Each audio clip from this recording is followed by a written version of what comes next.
Bonjour à toutes et à tous, bienvenue sur la chaîne YouTube de Des plumes et des nombres pour votre numéroscope, chers amis 5.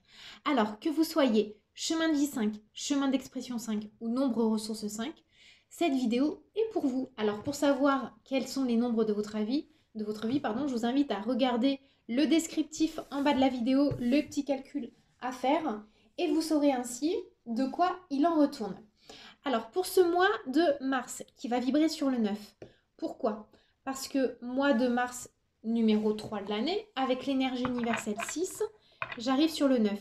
Donc on est sur un micro-bilan, une micro-remise en question, un début à la fin de ce premier trimestre de bilan sur ce qui a été déjà le début de notre année personnelle bien rodée depuis le mois d'octobre. On va vous demander quelque part de regarder où est-ce que vous en êtes et quelles actions vous devez mettre en place à partir du mois d'avril. Donc, le mois de mars avec ce 9, ça va être plutôt un mois d'observation, d'intériorisation et de dénouement. D'accord?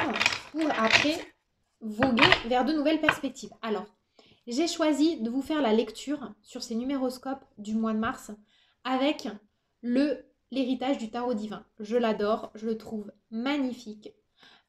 C'est Ciro Marchetti qui l'a écrit. Et j'aime beaucoup en fait les illustrations et l'interprétation personnelle qu'il en fait. Donc, on part là-dessus. Et c'est parti, on fera en plus une lecture complémentaire avec l'oracle des plumes et des nombres pour le domaine affectif et professionnel. Alors, on va regarder sans plus attendre l'énergie qui va venir vous rendre visite d'un point de vue global sur ce mois de mars, les 5, le défi majeur et la carte conseil, l'atout majeur. Et en dos de deck, qu'est-ce qu'on a? On a l'as d'épée, l'importance de trancher dans le vif, de trancher dans le vif, mais surtout d'être assez convaincu de ses opinions, d'être déterminé. Ça vient de parler de ça. Alors, l'ambiance générale tout de suite. La tempérance. Et les 5, c'est un sacré défi pour vous. Vous qui êtes souvent plutôt fougueux, qui aimez être par moi et par vous. Là, en même temps, c'est assez drôle parce que la tempérance, dans le tarot, c'est la carte numéro 14. Et si je fais 1 plus 4, j'arrive sur le 5. Mais le 1, c'est le positionnement intérieur, du coup, qu'on renvoie vers l'extérieur. Avec le 4, structuré, bien cadré, bien enraciné, pour aller vers son progrès et sa croissance. 5. Donc, avec la tempérance, là, on vous demande de regarder comment les choses sont en train d'arriver, se dessiner dans votre ciel, dans votre monde intérieur. Donc, on vous demande de regarder l'extérieur et intérioriser, intégrer dans votre univers vraiment personnel. Mais du coup, la tempérance, quelque part, elle en a vu de toutes les couleurs et elle sait faire la part des choses. Elle sait faire le distinguo. Et je ne sais pas pourquoi, mais du coup, avec cette as d'épée, ça vient aussi me parler d'une forme de félicité, de récompense. Je ne sais pas si ça vous parle pour certains 5. Dites-le moi en commentaire, n'hésitez pas, mais ça vient me parler en fait, ouais, d'une forme de récompense à venir. Alors maintenant, le défi majeur sur ce mois. Quel est-il? L'as de denier. Ça me parle d'investissement. Vous avez des choix à faire et du coup, on vous demande d'être assez résolu, assez déterminé. Vous avez des choix de placement à faire, des choix au niveau peut-être d'un bien immobilier, d'un réinvestissement, d'un placement en patrimoine. Peut-être que certains d'entre vous ont attendu longtemps, mais sûrement, le dénouement d'un héritage. Ça peut me parler de ça aussi. Alors, ça ne parlera pas à tout le monde, hein, mais pour certains, il peut être question aussi de ça. Une importante somme d'argent qui connaît enfin un dénouement, puisqu'on est sur le 9, donc la fin, la résolution d'une attente, d'une problématique. Et là, en fait, on vous demande d'être assez stratégique, d'être assez pragmatique dans votre vie matérielle, dans vos placements. Pourquoi? Parce que vous allez forcément en avoir besoin pour mettre en place des nouveaux projets sur tous les plans. Sur tous les plans, et ça me parle plutôt de court terme quand même. Hein. Même si l'ambiance générale, c'est doucement mais sûrement, il y a des choses après qui vont vite se débloquer sur le courant du mois d'avril, vraisemblablement. Alors, votre atout majeur. Et regardez, on a le 7 d'épée. Alors, votre atout majeur en ayant le 7 d'épée. Normalement, c'est une carte qui vient nous parler un peu de, comment dire, de dérobade, euh, de trahison, de coup d'épée dans le dos, c'est le cas de le dire. Et en atout majeur, le fait que ça sorte en atout majeur, ça veut dire que vous passez par des situations où vous êtes déjà rodé sur le terrain. Vous ne vous y ferez plus prendre. Là, ce qui compte, et pourquoi ça sort en atout, c'est que l'expérience du passé a été acquise, assimilée. Et en fait, vous allez être clairvoyant. Vous allez plus vous laisser attraper par le guet-apens. Donc là, je le vois comme une capacité assez ferme, grâce aussi à cette as d'épée, de ne pas tomber dans les pièges. Il est là votre atout majeur. Et c'est bien parce que du coup, vous allez faire des placements judicieux, où vous allez faire construire des relations ou des relations professionnelles ou personnelles assez judicieuses et pleines de sens. Et vous n'allez pas vous laisser blouser dans la signature de certains papiers. Ça me parle beaucoup de choses contractuelles pour vous les 5 pour ce mois de mars. Alors souvent je dis, c'est vrai qu'en année personnelle 9, c'est pas le meilleur moment de signer certaines choses. Mais si ce sont des choses que vous attendez depuis longtemps, si, on peut y aller. Parce qu'on est sur de l'aboutissement. Alors, maintenant, on va regarder sur le plan professionnel ce que ça nous dit. Alors, je vais demander 2 cartes nombre et une carte plume.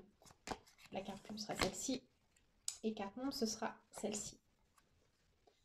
En dos de deck, il est question... Vous voyez, regardez, on a la plume kaki en dos de deck. Il y a eu des tourments. Il y en a plein qui ont été inquiétés par des questions de retard, de choses qui se font pas, d'attente, peut-être de fourberie en fait, de trahison par rapport à des choses qui auraient dû se signer, qui se sont pas signées. Vous avez peut-être été protégé aussi par les cieux. Des conclusions retardées. Mais là, ça va se dénouer parce que vous avez été clairvoyant sur la situation. Ah, c'est chouette. Alors, pour le boulot, qu'est-ce que ça vient nous dire? Pour le travail, cher 5, voilà de quoi il est question. Alors, pour le travail, on va vous demander, quelque part, de considérer ce que vous êtes capable de construire avec votre entourage. Il serait peut-être judicieux de travailler en équipe, de ne pas forcément faire cavalier seul sur ce coup. Vous avez la possibilité de roder un projet qui est déjà présent et qui vous offre de larges possibilités, qui n'a qu'une ferveur, c'est croître, croître, croître et croître encore. En plus, vous avez l'appui de la plume jaune. La plume jaune, dans l'oracle des plumes et des nombres, elle vient nous parler vraiment de force. Et la force dans le sens, on est rodé, on a de l'expérience et on a le soutien non seulement de notre entourage, mais aussi du ciel. Donc avec le 6, c'est le sens des responsabilités qu'on vous demande de ne pas fuir. C'est vrai qu'en règle générale, les 5, vous êtes des personnes, alors attention, ça vient aussi se tempérer avec les autres nombres que vous avez dans votre thème, mais vous êtes des personnes qui pouvaient avoir du mal avec certaines contraintes. Pourquoi? Parce que ça vient tout de suite restreindre votre liberté, qui est le mot clé de votre avancée et de votre évolution dans cette vie-là. Donc c'est vrai que très rapidement, vous pouvez vous laisser alpaguer par des énergies d'étouffement et avoir envie de tout envoyer valser à partir du moment où vous sentez que votre liberté est menacée. Mais là, on vous demande de réapprendre à communier, à travailler collectivement avec les autres. Et c'est ce qui va faire votre force de demain. Voilà pour le boulot. Alors, maintenant, donc on a celle-ci aussi qui s'est retournée. Pourquoi donc? Je ne sais point. On va regarder ce que ça vient nous raconter pour la sphère affective. Alors du coup, pour la sphère affective, je vais faire l'inverse. Je vais demander 2 cartes plumes et une carte nombre.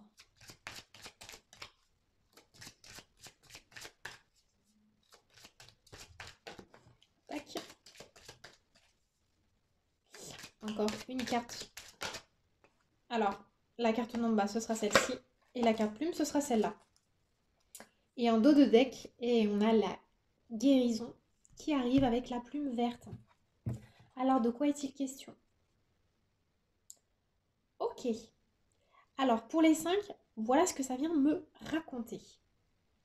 Que vous soyez en couple ou pas, hein, vous êtes peut-être dans une petite situation de turbulence amoureuse. Et votre volonté de rester en couple ou vraiment de voir venir dans votre vie l'histoire qui vous fera vibrer, votre volonté est mise à rude épreuve. Pourquoi? Parce que vous avez des tentations. Des tentations extérieures, hein, que ce soit charnel avec une tierce personne, ou des tentations peut-être de foutre le camp et de ne penser qu'à vos plaisirs personnels, hein, et c'est pas grave, hein, vous avez le droit. Ça vient un peu menacer une forme de quiétude que vous avez réussi à installer, que ce soit dans un couple déjà présent ou pour les personnes qui sont célibataires, ou même dans une triangulaire, hein, quelque part vous êtes adapté à une situation. Et là, vous sentez qu'il y a des vieux démons qui reviennent frapper à votre porte.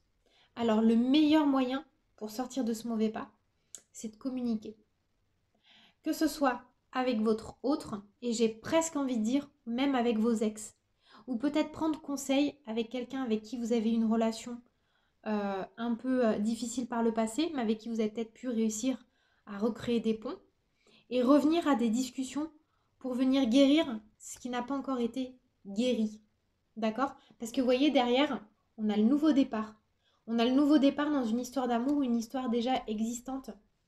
Mais en tout cas, il y a le besoin de, comment dire, de se canaliser et de se tempérer par rapport à cette plume rouge qui vient vous brûler le cœur, qui vient brûler votre âme, qui vient vous chatouiller.